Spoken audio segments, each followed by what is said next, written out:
So you're thinking about moving to Melbourne, Florida. Today, I am creating one of my most popular videos, and that is where to live in Melbourne. So over the past few years, I've created a video like this every single year. It's one of my most watched videos, and it helps people understand what area fits their family's needs the most. So I think this is one of the most helpful videos that I can create like this, and I'm gonna add some new information too because things change. So this video is perfect for someone that is considering moving or for a new job, move closer to family, just get away from the cold winter months if you're from one of those states that get really cold like I was. So hopefully this video really helps you understand what areas might work really well for you here in Melbourne. All right, so let's talk about Melbourne first before we get into the areas. So Melbourne is located just south of Rockledge, and it's just north of Palm Bay. It's not located directly on the ocean, but it's just one bridge away to get to Beachside. There is actually a little bit of Melbourne in the Beachside areas, which I am going to talk a little bit about. It's very tiny, but you can actually say you live in Melbourne, but it's the Beachside. But for the most part, if you're living in Melbourne, you're going to be living what we call inland, which is just west of the Indian River. So main highway that runs through Brevard County in Melbourne is I-95. The city of Melbourne itself is estimated to be about a population of 90,000 people. I believe last year the estimated population was 86,000. So it is increasing for estimated about 4,000 from last year. So that's pretty significant. So we do have a lot of people moving into the area for work or just getting away from other states for whatever reason. So we have the city of Melbourne, which a lot of the areas are going to be in the city of Melbourne, but we also have what's called like the greater Melbourne area, where they have a Melbourne address, but they actually are in either West Melbourne, which is its own city, or they're in what's called Viera, Suntree, which is an unincorporated area, but has a Melbourne, sometimes Rockledge address. You might be wondering what unincorporated means. When I had moved here and got that question for the first time, I was like, I don't know what that is. When I came from Rhode Island, my career up there was also real estate.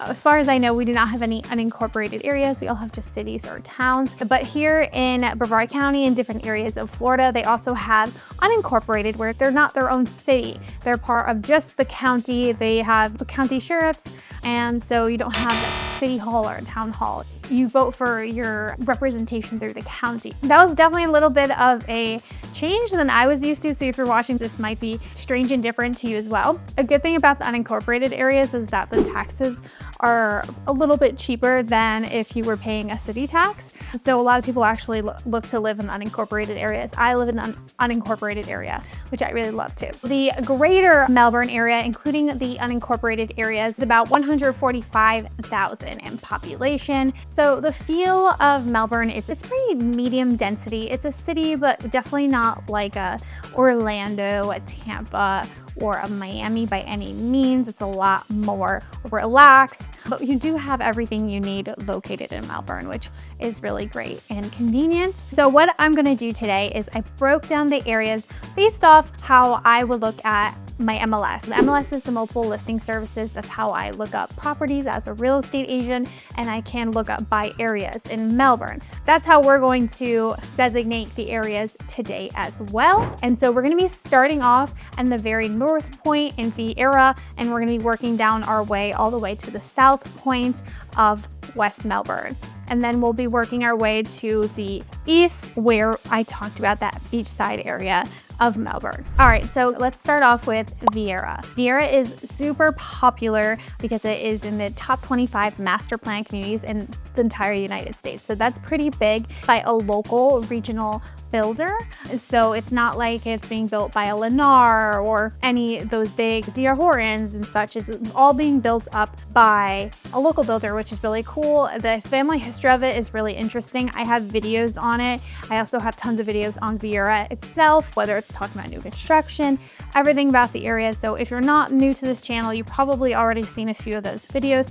But if you're new after this and you're interested in any of these areas, I do have a lot of videos going off on them. But yes, it is built by mostly Viera builders, but prior to the mid 2000s, like before the 2008 market crash, there were other big builders like Mercedes, and there were some local custom builders. But after 2008 and people are pulling out of neighborhoods, then Viera Builders was created by the local family who has owned this land for many decades. And now we have all those homes being built up by them, except 55 plus. So let's talk about Viera as a whole. Viera is an unincorporated area, but it is a master plan community. So anywhere you live, you're gonna have a master HOA, you're gonna have a neighborhood HOA, you might have an amenities HOA. So sometimes you can have multiple HOAs, but it's a really wonderful place to live because you can essentially, depending on where you're living in Viera, if you live in Viera West, you can actually drive your golf cart to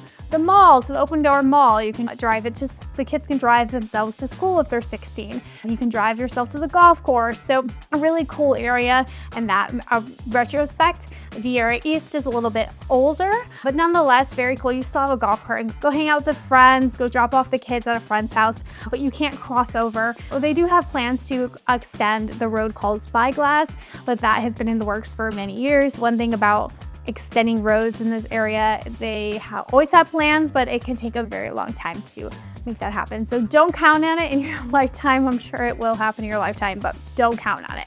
But essentially, Viera East and Viera West area all has A-rated schools, which makes it very desirable. And overall, it pretty much started being built up in the 1990s, early 2000s. So relatively newer houses up until today. There's new construction there, whether it's for all age communities, and there is a couple of 55 plus communities as well located in whole of Viera. All right, so going down in the area list, we're going to be now looking at Suntree and Baytree.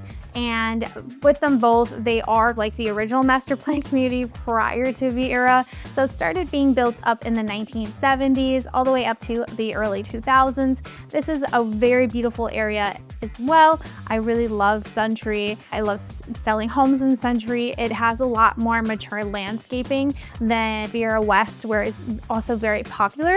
Viera West in 10 years, I always say it's gonna be absolutely stunning, but if you want the aesthetic to be, you know, mature landscaping, grown trees, sometimes the roads are lined with oak trees, Suntree can definitely be a really great opportunity as well for that. Shaded sidewalks and so forth. Suntree is really desirable, also has the A-rated schools.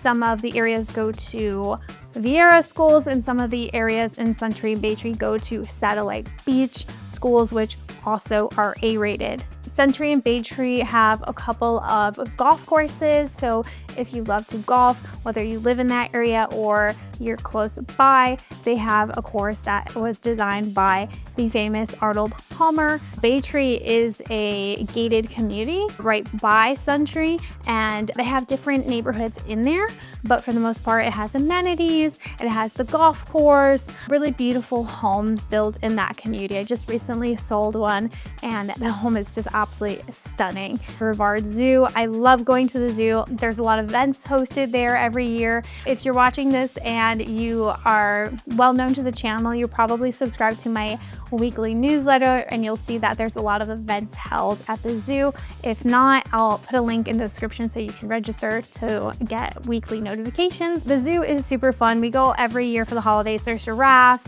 alligators, crocodiles, you name it, and it's really great, especially if you have kids. One of my partners, she has a little 4-year-old, and they go all the time, and he absolutely loves it. So it's just a great opportunity for the family, a really great place to go visit that is located in Suntree. All right, next on our list is the area called Pineeta. So this is just south of that Suntree area.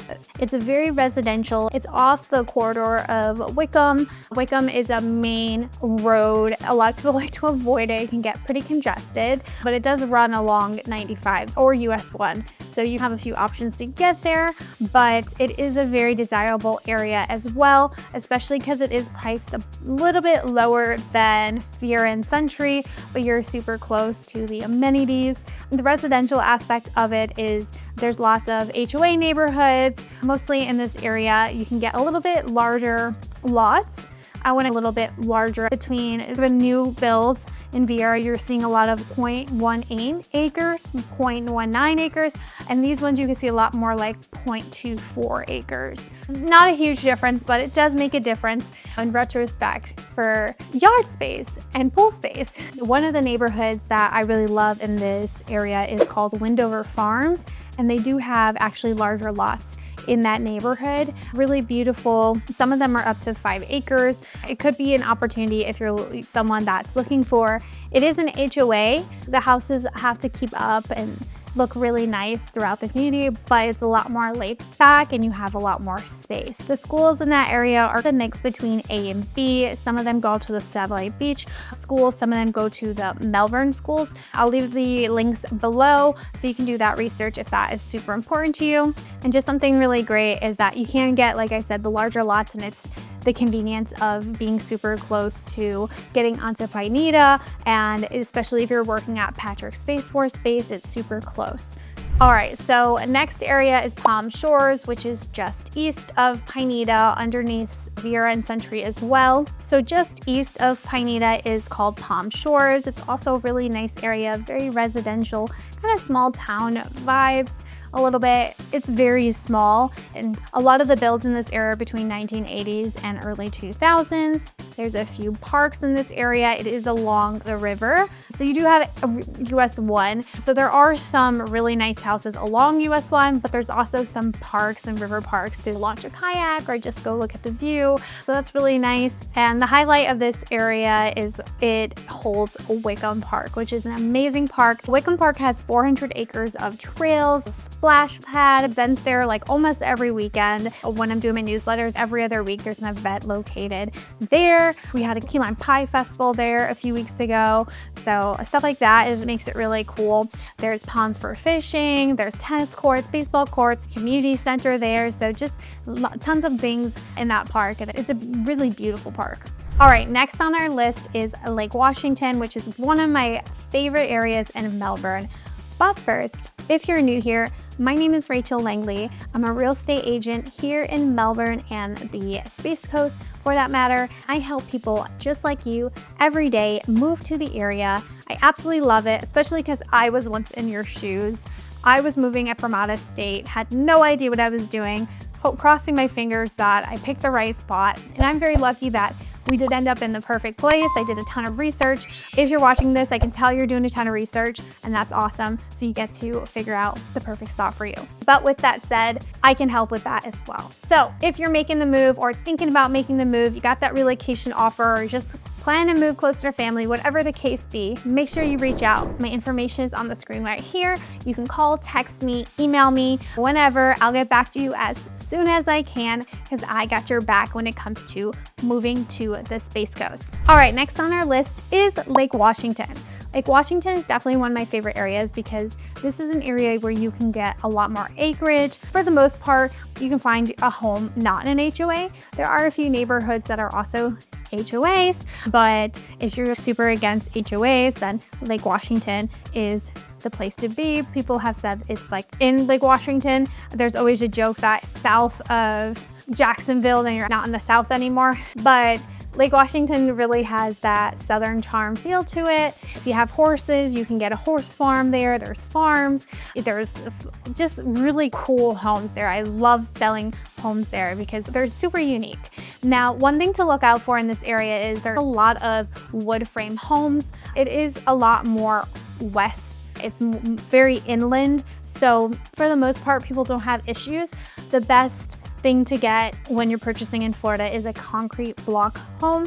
I have had people where the home fit everything that they were looking for and more, and they did the wood frame home and they're absolutely super happy.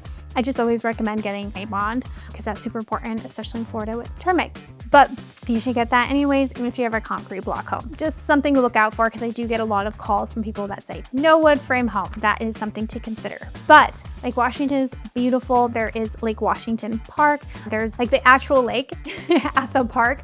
I think in a video one time I said you can go kayaking. I take that back. You do not want to go kayaking. There are alligators. I have a friend that lives over there, and she says they'll take their golf cart down there at night and they'll flash their light and you can see the eyes pop up of alligators. People from Florida think that's funny. I think that's terrifying. I would not be going there at night, but to each their own. But it's really great. You can get on one of those tour guide boats and go see the nature and possibly run into some alligators and check them out from afar. But it's a really cool park nonetheless. Some walking trails, a tot lot. Other than that, it's pretty residential. There is a Publix. It's actually one of the newer Publix that has the second floors and the outdoor deck where you can eat. So it's a cool Publix. There's restaurants. It's right off Wickham Road. As you take a right on Wickham Road, and then you're in that Lake Washington vicinity. And they even have a new construction community over there that is really nice, but it is an HOA. It is a little bit bigger lot than you'll get for, say, in Viera, but nonetheless, it's not as big as you'll get if you get resale in Lake Washington. Now, real quick, because I have this happen recently with some clients, if you're coming to the area, call me first. I know a lot of times you want to just go and check out the area to see if you even like it. A lot of times people will go and stop into those new construction offices and then they'll call me because they want to look at resale and then decide if they want new construction or resale. I have to register you with those new construction offices to be able to represent you in the future. And that's something I specialize a lot in, is new construction as well as resale. So just make sure you call me, or at least give them my name and number and have them call me, so we make sure you're registered so that if you do decide to move here, that I got your back. Okay, next on the list is Gallie. A lot of people say Gallie. So Gallie, it's pronounced Gallie. A lot of people say Gallie, so it's okay if you do that, but it's Gallie. And the area of Gallie is one of the oldest areas, along with central Melbourne, which we'll be talking about in a little bit. But you'll find a lot of 1960s homes, 1950s homes, but there's also neighborhoods with newer homes as well. So don't necessarily get turned off by that. Also, 1960s homes have a ton of charm and can be renovated and be amazing too. If you love 1960s homes, me too. But if you want a newer construction home, like early 2000s, you can find them in some neighborhoods too. This area is a lot more condensed, and we do have what's called EGAD, the Gallie Arts District, which is a really cute downtown area. I absolutely love going down there. You've got restaurants, you got O'Malley's Bar, it's Irish pub, there's like a pokey, a food truck. There is tons of restaurants that hold a huge event there every year for St. Patrick's Day. And there's some really cool neighborhoods over there that you can walk to downtown. I like to call it up and coming. Lots of houses over there are getting renovated over the past few years that I've lived here, but nonetheless, it's a really cool neighborhood. There's also riverfront homes down there as well. They're absolutely gorgeous, and you're right on the intercoastal. If that's something you're looking for, being on the intercoastal, but also could walk to some downtown restaurants. You can also find that in downtown Melbourne as well. But also, I would say EGAD and downtown Melbourne are definitely the more congested areas. You feel like there's a lot more cars on the roads over there because they're downtown areas, of course, but just something to keep in mind. But nonetheless, you're gonna have all your grocery shopping, stores, everything in that area as well. Okay, next on the list is West Melbourne. West Melbourne is a completely different city than Melbourne, but it does show up on the MLS as Melbourne. The MLS, again, being where it's like a Zillow. If you search Melbourne on Zillow, you're gonna get West Melbourne houses.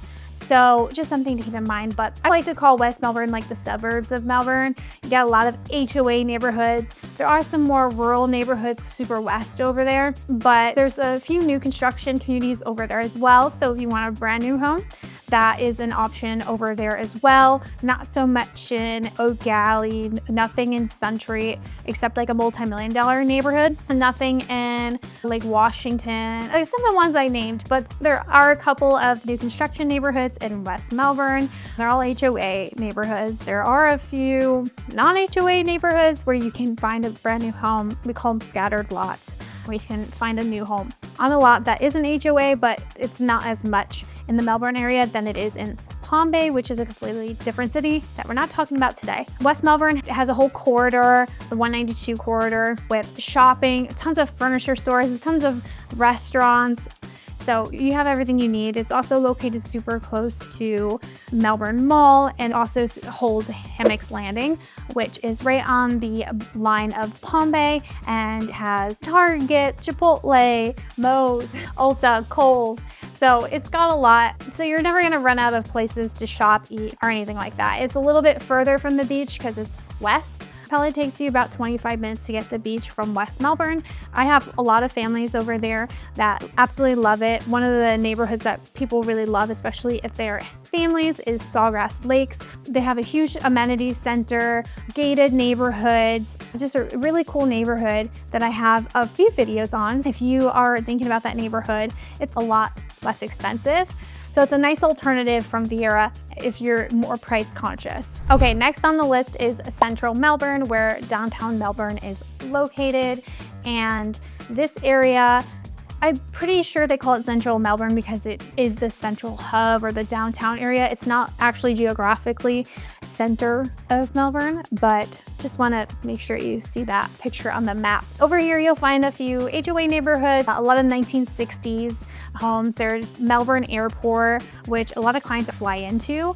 There's a direct flights from Connecticut. They have a couple of direct flights, so it helps a lot. Otherwise, Orlando's about an hour away, the airport, and you definitely want to take 95 up to 528 to get to the Orlando airport.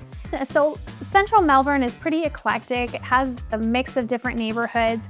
There's some neighborhoods that are run down and some that are multi-million-dollar houses and everything in between. You've got the $1 million riverfront houses, a really cool downtown area, some really great restaurants. I really love a pizza place over there. It's Mr. O1's. Such a great pizza place. Also just a fun place to go if you're going out with friends. Bars over there that are really fun. Just a really cool downtown area. But a lot of the surrounding neighborhoods are a lot older. Nothing wrong with it. It's just you're not going to find newer homes in the surrounding areas, except maybe the direct riverfronts, whether they've been newly built or newly remodeled. Lots of cool opportunities, super eclectic, definitely somewhere to go hang out. I love going down there. So downtown Melbourne is a really cool place, especially if you're visiting, definitely go check it out. Okay, last on the list, our little treasure of Melbourne, Beachside, Melbourne. It's pretty small. It's often referred to as in the Atlantic, but it's actually City of Melbourne. Also, fun fact, if you're watching this and you have investment goals in mind, that is a really good area to purchase a house. As long as it's not in an HOA, you can rent it out as a short-term rental. So whether this is a second home for you or you're looking to invest in the home and then maybe move in the future or just strictly invest, that's a really good area because it's beachside and so of course you get a lot of action over there. But nonetheless, there's some beautiful neighborhoods over there, and of course you're beachside. You got Paradise Beach Club right there, which anyone in Melbourne or anyone in Brevard County passing by can go there. It's not exclusive to anyone by any means, but beautiful beach and lots of amenities over there. So that's a really cool place to live. I would absolutely love to live beachside, but for now, inland is also pretty great, and it's only a short drive depending on where you live, and the bridges are of course gorgeous to drive on to get there. Just some really great views no matter where you are in Melbourne. Great water views. That's something I would absolutely love. The lifestyle of living in Melbourne is just super relaxed. It's not like a Miami by any means or like an Orlando. It's very relaxed. You can go wear your flip-flops out to eat, and that's something I just really love. All right, so that's all I have for you today.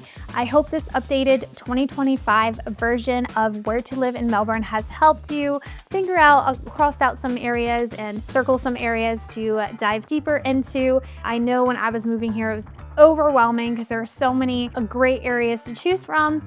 So that's where I come in. A lot of times I'll have people set up a call with me and we'll just figure out, I'll ask them what their needs are, what lifestyle they're looking for, where they're working, and I'll help you pinpoint exactly where you should be looking. So with that said, my information is on the screen right here. Make sure to reach out because I got your back when it comes to moving to Melbourne and the Space Coast. And if you enjoyed this video and would like to see more, make sure to hit the subscribe and like button so YouTube knows to send you notifications when I post new videos every weekend. And last but not least, thank you so much for watching. I'm Rachel Langley, and I'll see you on the next one.